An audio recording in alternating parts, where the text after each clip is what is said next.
مجھے ماننا پڑے گا نا کہ آخر کار کان سے پکڑ کے نکال دیا، اور اس وقت وہ باولے کی طرح جو ہے نا، تیرا لیڈر باولے کتے کی طرح جو ہے نا وہ بھونک رہا ہے، کبھی فوج کے خلاف بھونکتا ہے، کبھی جناب منکس کے خلاف بھونکتا ہے، کبھی کسی۔ اب بھی توبہ کر لے، توبہ، اور آجا JUI میں شامل ہو جا، تجھے ٹکٹ دلوا دوں گا۔ ادھر سے تو اب تجھے ٹکٹ بھی نہیں ملنی۔ لانگ مارچ میں یہ جناب من 15 آدمی لے کے، اور جناب تم نے شرکت کی ہے تو تمہاری وہ پتہ چل گیا اس کو، اس لیے اب ادھر سے ٹکٹ بھی ملنا مشکل ہے۔ JUI میں آ جاؤ تو ٹکٹ بھی دلوا دوں گا، اور یہ ہے کہ کم از کم رائے حق پہ آ جاؤ گے تو کل کو بخشش بھی ہو جائے گی، ورنہ ادھر تو بخشش بھی مشکل ہے۔ مولانا پہلے اپنے لیڈر کا جسہ تو اسلامی کر لے، ہے نہ اس کا جسہ اسلامی ہے، نہ اس کی عقل، نہ اس کی شکل، نہ اس کے کرتوت۔ ہاں مجھے کہتے ہو جو ہے نا JUI میں جوتے کی نوک پہ رکھتا ہوں جو ہے نا،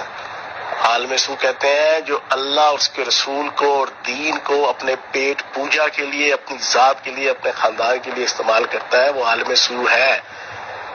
تو ان پہ جان آپ ہی فیصلہ کر لو۔ میں اس عالم سو کو جوتی کی نوک پہ جو ہے نا رکھتا ہوں کہ جو اللہ اس کے رسول کا نام بیچنے والا ہو۔ مولوی تو جانتا ہی نہیں ہے فیاض چوہان کو جو ہے نا، چھوڑ تو مجھے کیا بتا رہا ہے جو ہے نا، سمجھ گیا؟ فیاض چوہان جس ملنگ اور دبنگ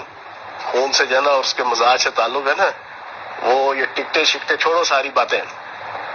میں صرف اس وقت عمران خان کے ساتھ ہوں کہ اس نے نبی پاک صلی اللہ علیہ وآلہ وسلم کی ناموس کی جنگ پوری دنیا کے اندر لڑی۔ تیرے لیڈر کے اندر تو کرتوت ہی نہیں ہے، وہ تو کاڑا ہے جانا اس امریکہ کا اور اس جو نا یورپی طاقتوں کا جانا، اس کو کیا پتا جانا باندر کا جانے ادرک کا سواد مجھے بتاتا ہے جانا، بھائی ہے میرا تو دوست ہے جانا، مجھے بتا رہا ہے جانا ٹکٹ ایسی کی تیسی ٹکٹ کی جانا۔ اس وقت صرف اور صرف اللہ اور اس کے رسول کی خاطر جانا، جس لیڈر نے جانا چاہے جتنا مرضی وہ گناہ گار ہے، خطا کار ہے، منافق نہیں ہے، اللہ اور اس کے رسول کا نام بیچنے والا نہیں ہے،